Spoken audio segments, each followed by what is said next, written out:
आज ही से जीवन के हर पल का आनंद उठा लो, आज ही से मन की एक नई शांति पालो। समय आ गया बदलने का, समय आ गया कुछ करने का, अब उठा लो आनंद प्रतिदिन के जीवन का। जब कोई मेरी और अपनी आत्मिक माता के रूप में देखता है तो मैं रोमांचित हो जाती हूं। मैं पूरे संसार की माता बनना चाहती हूं। लोग अनाथ हैं और उन्हें अनाथ नहीं होना चाहिए। प्रभु ने हमें गोद लिया और वो अपने साथ की संगति में हमें वापस लाया है। हमें यह सीखना है कि खुद के विषय में सही सोचना ठीक है, खुद से घृणा करना भक्तिपूर्ण नहीं है। आपको खुद को स्वीकार करना है, आपको खुद को ग्रहण करना है, आपको खुद को गले लगाना है, अपने पूरे जीवन की बातों के साथ खुद को गले लगाना है। हमें तुलना करना और स्पर्धा करना रोक देना है। शायद यहां किसी ने गिरगिट बनने की कोशिश की हो। यदि वे ये चाहें तो बदलकर ये बन जाए और यदि कोई कुछ और चाहे तो वो बन जाए। मैंने कई समय तक बहुत से लोग होने की बड़ी कोशिश की थी। एक दिन मैं इतनी परेशान हो गई, मैंने कहा प्रभु मैं नहीं जानती कि मुझे क्या होना है। मैंने डेव के समान, पड़ोसी के समान, मेरे पास्टर की पत्नी के समान होने की कोशिश की। वो सच में अच्छी थी और उसके पास दया का वरदान था।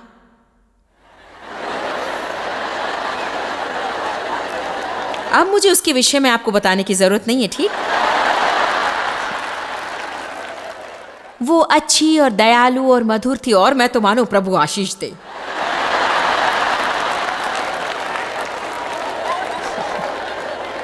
उनके पास दया का वरदान था और लोग उनके पास सलाह लेने आते और वो कहती, ओह मुझे और बताओ।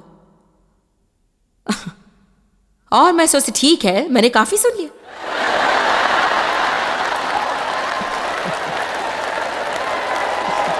तुम्हारे अंदर आने से 2 मिनट के अंदर ही मैंने तुम्हारी समस्या जान ली।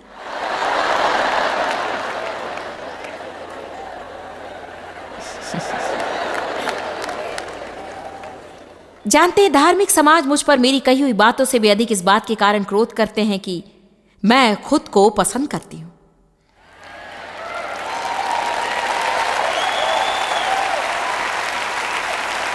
आपको ये खुद के बारे में कहना है। आपको खुद को आईने में देखकर ये कहना है कि परमेश्वर ने मुझे स्वीकारा है। ओह, मैंने ये नहीं कहा कि आप जो कुछ करते उसे वो स्वीकारता है। आप कौन है और क्या करते उसमें फर्क है। परंतु प्रभु आपको स्वीकारता है। उसने यिर्मयाह 1:5 में कहा, तेरे जन्म के पहले से ही, तुझे तेरी माता के गर्भ में रचने से पहले ही मैं तुझे जानता था और मैंने तुझे अपना चुना हुआ पात्र स्वीकार किया है।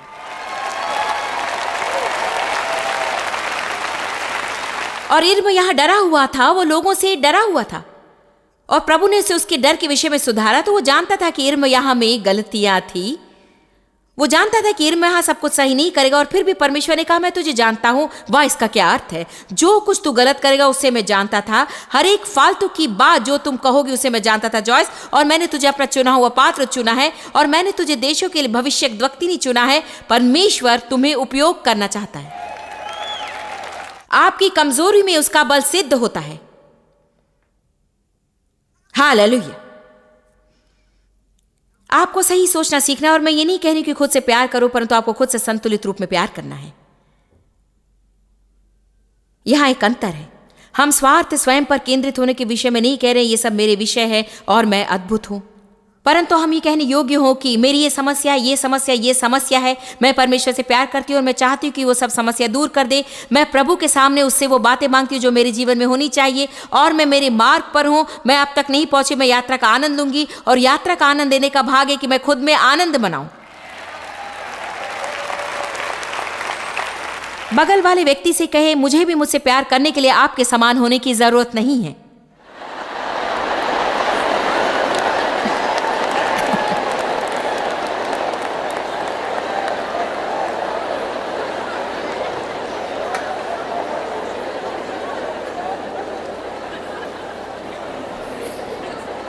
आमीन।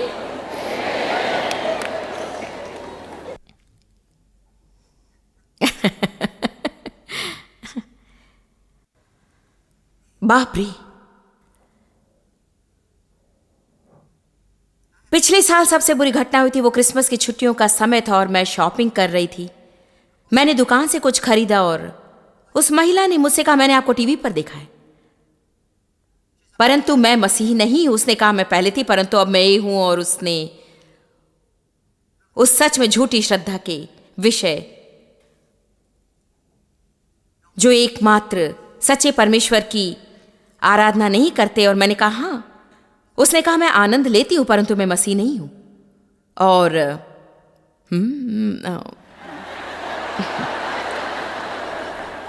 आप शायद मुझे देखने में आरामदेह नहीं है। वो बहुत ही मिलनसार दिख रही थी। मैंने कहा, इसके विषय तुमने क्या इतना आकर्षक पाया कि तुमने मसीहियत छोड़ देना योग्य समझा? उसने मुझसे क्या कहा जानते? उसने कहा, जब मैं कलीसिया में गई थी तो मैंने ये महसूस किया कि मुझे हर समय सहमत कराया जाता था कि मैं खुद के विषय बुरा महसूस करूं और मेरा हर कार्य गलत था। उसने कहा, वो विशेष आस्था मुझे सिखाती है कि मैं अच्छी हूं और मेरे अंदर में अच्छाई है। मैंने कहा, परंतु यदि तुम सही सुसमाचार प्रचार सुनती तो मसीही लोग भी आपको बताएंगे कि आप में अच्छाई है, परंतु ये तो आपकी अच्छाई नहीं, ये तो परमेश्वर की भलाई है जो कि आप में वास करती है, और परमेश्वर की वो भलाई आपके द्वारा बहेगी। मानव विज्ञान कहता है ये मेरा है, मैंने ये पाया है, ये मैं हूं, परंतु मसीहत कहती है ये तो मसीह मुझ में है और हम मसीह में नई सृष्टि हैं और हमारी आशा उसमें है। उसने कहा, आप मुझे आज बदल नहीं सकती हैं, परंतु आशा है मैं भी आपके कार्यक्रम देखती हूं। परंतु क्या यह दुखदाई नहीं? मेरा मतलब है कितना बुरा है। बहुत से लोग परमेश्वर के साथ संबंध रखने की कोशिश कर रहे हैं और कोई भी उन्हें इतना भी नहीं बता रहा है कि परमेश्वर के साथ सही संबंध कैसे बनाएं। लोगों का सच्चाई से सामना साधारण स्पष्ट तरीके से होना चाहिए कि उससे दूर जाने का कोई रास्ता ना हो, दूर भागने का कोई रास्ता ना हो। हमें लोगों के साथ ज्यादा धार्मिक होने की जरूरत नहीं, हमें लोगों के सामने साधारण और स्पष्ट होना चाहिए। आमीन। प्रभु आपसे प्यार करते हैं। आपको आपके पापों के विषय खेद महसूस करना चाहिए, परंतु जब आप पश्चाताप करते हैं वो आपको क्षमा करता है। आपको खुद को थकाना नहीं है कि आप बस जीवन भर इधर उधर भटकते रहें, एक ही बात में बार बार रहना नहीं और कहीं नहीं जाना। आमीन। बीती बातों को जाने दी, सही सोचकर अपने महसूसीकरण के अनुसार नहीं जीना आप सीख सकते हैं। टूटे हृदय वाले लोगों की इच्छा शक्ति सही काम नहीं करती है। वो एक तो पीछे जाना चाहते हैं और सबको अपने ऊपर से जाने देते हैं क्योंकि वे अपने जीवन में बहुत घबराए होते हैं या वे सब बातों पर नियंत्रण चाहते हैं। टूटे दिल वाले व्यक्ति के लिए सब कुछ संतुलन से बाहर है। हमें संतुलन रखना है। सामान्यतः टूटे दिल वाले व्यक्ति का किसी के साथ अच्छा संबंध नहीं होता है क्योंकि वे संबंध बनाना और उसे निभाना बिल्कुल नहीं जानते। आमीन। यीशु टूटे दिल वालों को चंगाई देने के लिए आया है। वो हमारे जख्मों को बांधने और हमारे घावों को चंगाई देने के लिए आया है। हमें राख के बदले सुंदरता देगा, विलाप के बदले आनंद का तेल देगा, बोझ के आत्मा के बदले स्तुति के वस्त्र देगा। परंतु आपको सुंदरता पाने के लिए अपनी राख देनी होगी। समस्या यह है कि बहुत से लोग अपनी राख थामे रहना चाहते हैं। वे बाइबल पढ़ते हैं और उनकी राख थामे रहते हैं, यहां तक कि यशाया 61:1-3 कहते हैं और अपनी राख थामे रहते हैं। हां सर, बचपन में मेरे साथ बुरा व्यवहार हुआ और अब मैं चोट खाई व्यक्ति हूं और सब लोगों को अपना पूरा जीवन व्यय करके मेरी समस्या दूर करना है। आज मैं अपने दुख की पार्टी कर रही हूं। मैं दुख महसूस करती हूं सोमवार को, मंगलवार को और बुधवार को निराश होती हूं, लेकिन मैं व्यस्त हूं।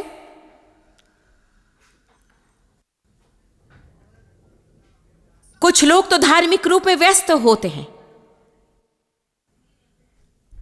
हमें भले काम करने में व्यस्त होना चाहिए। संसार चोट खाए हुए लोगों से भरा है जो नकाब पहने हैं, क्योंकि या तो वे नहीं जानते कि उन्हें कैसा होना चाहिए, उन्होंने खुद को पहले ही खो दिया था, या वे जानते कि वे कैसे हैं और वे जो हैं उसके विषय वे शर्मिंदा हैं। वे स्वीकरण महसूस नहीं करते, इसीलिए वे हर समय दिखावा करते हैं सब ठीक है, परंतु सब ठीक नहीं होता। दाऊद को चोट लगने पर उसने उसे मान लिया। जब तक आप मान न लें कि आपकी जरूरत है तब तक मदद नहीं मिलेगी। अपने मेल मिलाप के द्वारा सबको और खुद को प्रभावित करने की कोशिश करना रोक दें। हमारे जीवन का उद्देश्य बन जाता है मेरी ओर देखें, मैंने इसे पा लिया। बहन सुपर मसीही,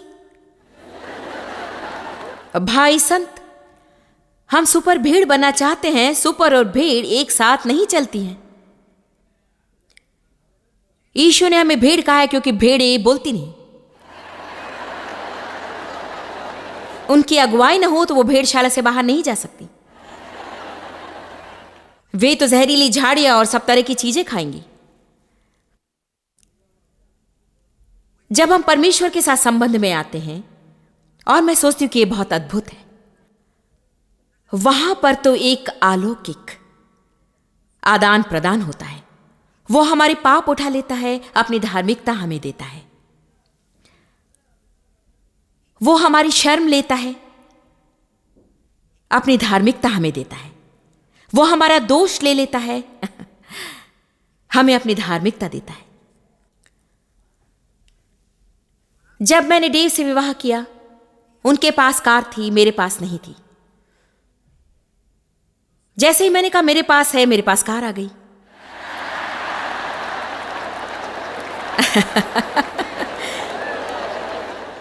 जब हमारी मंगनी हुई थी तब वो कार मेरी नहीं हुई थी।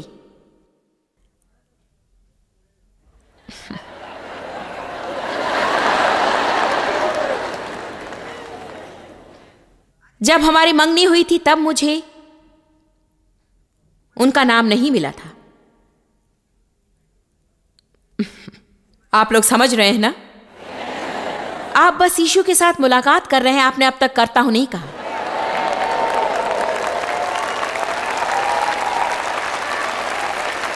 जब आप विवाह के सहभागी को हां कहते हैं और ऐसी अनंतकाल की बातों को हां कहते हैं, आप जानते भी नहीं कि आप किन बातों के लिए हां कह रहे हैं।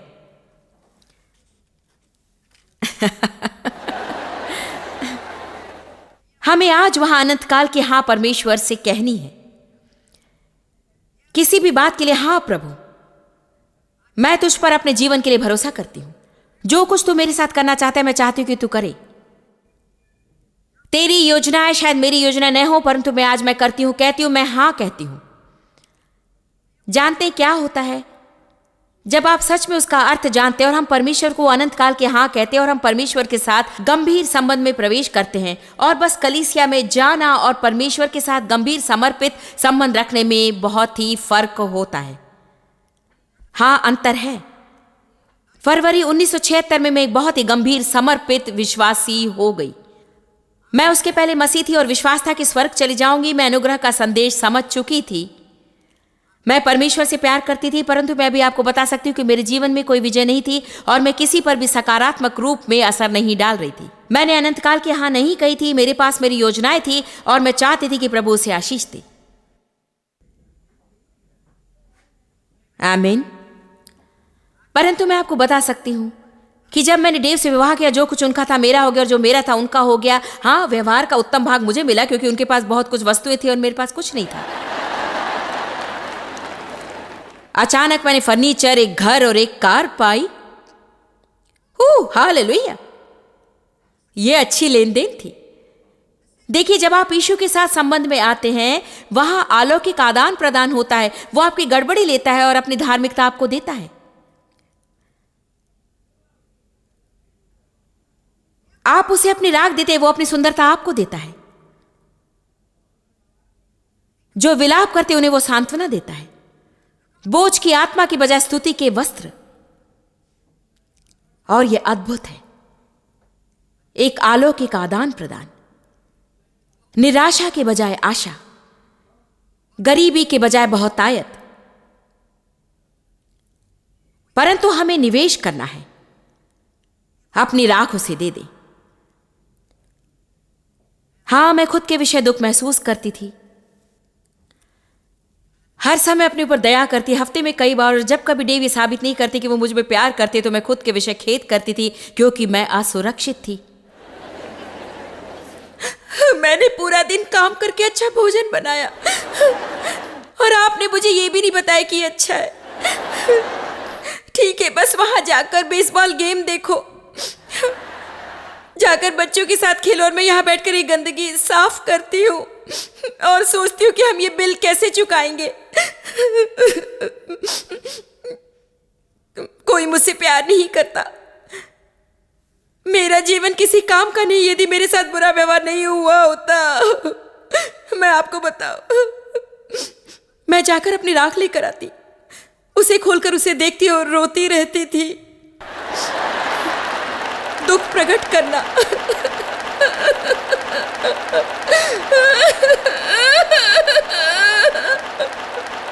और दूसरे दिन मैं थक जाती थी, मुझे सिर में, गर्दन में और पीठ में दर्द होता था।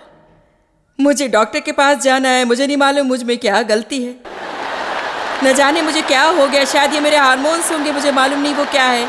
मुझ में कोई शक्ति नहीं है, शायद मुझ में कोई खराबी है। Come on now.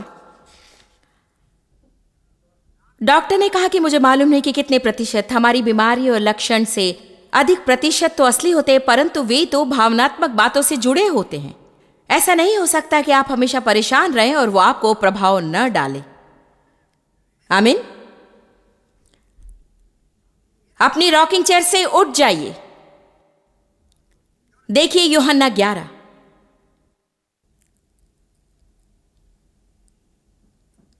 हालेलुया।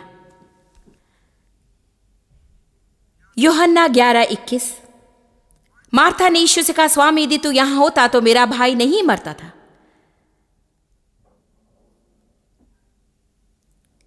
जानते यीशु ने क्या कहा? उसने ये नहीं कहा, ओ हां ठीक है, काश मैं वहां होता। उसने कहा, तेरा भाई फिर जी उठेगा। आपका पुनरुत्थान आ रहा है। मेरे पास आपके लिए संदेश है। आपने शुक्रवार तक इसे किया है, रविवार आ रहा है। आमीन। आप में से कितने इसका अर्थ जानते हैं? आपने कठिन परिश्रम करके इसे किया है, आपने गवाही पाई है, आप अभी भी यहां हैं। आमीन। ये मेरी गवाही है, मैंने बंद करके इसे छोड़ नहीं दिया, मैं अभी भी यहां हूं और रविवार आ रहा है। मुझे और कहने की जरूरत नहीं कि हां, यदि मेरे साथ बुरा व्यवहार नहीं हुआ होता, यदि मुझे कॉलेज की पढ़ाई मिल गई होती, यदि मैं शहर के उस भाग में जन्मी होती, यदि मेरे पास अधिक सुविधा और उत्तम मित्र होते। यीशु ने कहा, उनका कोई मायना नहीं है। तुम उठ खड़ी हो सकती हो, तुम राख में से ऊपर उठ खड़ी हो सकती हो, हार और असफलता पर विजयी हो सकती हो। आपको बेकार की बातें छोड़ देना है, और इस हफ्ते हम आपको बेकार की बातें छोड़ने के विषय बताएंगे। आपको क्रोध छोड़ना है, आपको डर छोड़ना है, आपको सीखना है कि कुछ कैसे करना है, और जब आप डगमगा रहे हैं तभी उसे करें। परमेश्वर ने आपको वो करने के लिए कहा है तो करें, चाहे आप उसे घबरा कर ही क्यों न करें। आपको क्रोध करना छोड़ना, आपको लोगों पर क्रोध करना रोकना है। कड़वे होना छोड़ दें, उपद्रवी होना छोड़ दें, भूतकाल में हुई बातों के विषय बातें करना बंद कर दें। ये नया दिन है। आमीन।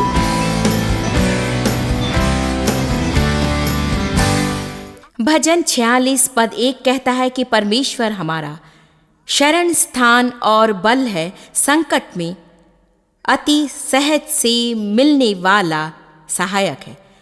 जानते हैं, चाहे हम जिस भी संकट में हों, प्रभु हमारी मदद करेगा और वो हमारे हर प्रकार के घावों को चंगा कर सकता है, यहाँ तक कि भावात्मक घावों को भी। इसलिए अभी मैं आपके लिए प्रार्थना करूंगी। पिता यीशु के नाम में हम तेरे पास आते हैं और उन सब के लिए प्रार्थना करते हैं जो भावुक तौर पर घायल हैं, भावात्मक रूप से परेशान, व्याकुल हैं और बीमार हैं।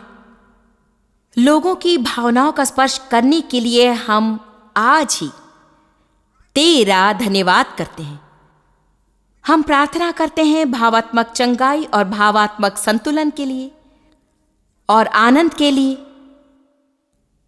हमारी विनती है प्रभु कि लोग निराश, दुखी और कुंठित न हो, परंतु वे भावात्मक तौर पर स्थायी और संतुलित रहें। और मैं खेदित लोगों के लिए प्रार्थना करती हूँ। भावात्मक घाव के कारण लोगों के साथ उचित संबंध रखने में वे असमर्थ हैं।